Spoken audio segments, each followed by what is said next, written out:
at home, voters say the issue has automatically looped in religious communities for better or worse. It's hard for a Final three for the People story this week on the Israel-Hamas war. We examine the deeper context and impact the conflict has had on religious and cultural communities. Arman Rahman sat down with some representatives from the Jewish and Arab communities, asking what the war and the political cycle since October 7th has been like for them. Arman? Eric, while not all Palestinians are Muslim and not all Israelis are Jewish, here at home, voters say the issue has automatically looped in religious communities for better or worse.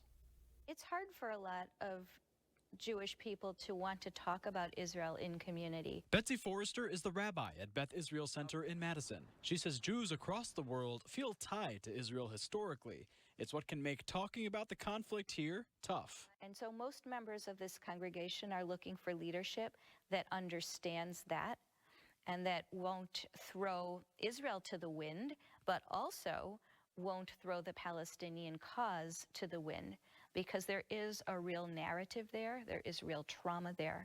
On top of it all, Rabbi Betsy says after Hamas's attack on October 7th, she's experienced anti-Semitism for the first time in her life. Hitting me really hard because it's all over now. And I do encounter it out in the community.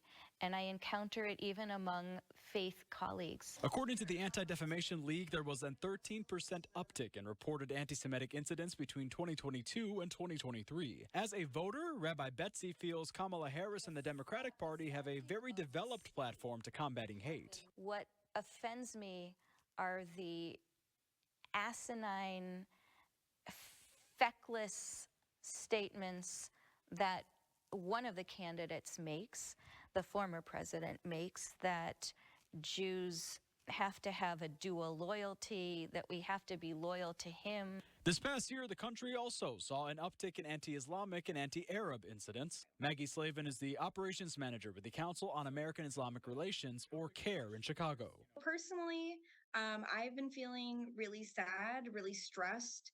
I feel that there's a constant, that the Muslim community, which I am a part of, is under this constant microscope. Here in Madison, headlines included damage inside a Mediterranean restaurant on State Street and a 20-year-old man banned from the UW-Madison campus after allegedly barging into a classroom and threatening a group of sorority sisters, including a Saudi Arabian. When Israel escalates an action or performs a significant airstrike in Gaza and now in Lebanon, our office gets more calls. CARE revealed in their 2024 Civil Rights Report the highest number of reported complaints the organization's gotten in its 30-year history. But they say the Muslim community feels unsupported from both sides of the political aisle. There's this abject dehumanization of, oh, these people are terrorists and they're human animals. And we see that from very right-wing portions of the country. But I think most people are at a place where they just don't know. And I think it is a deliberate dehumanization by omission.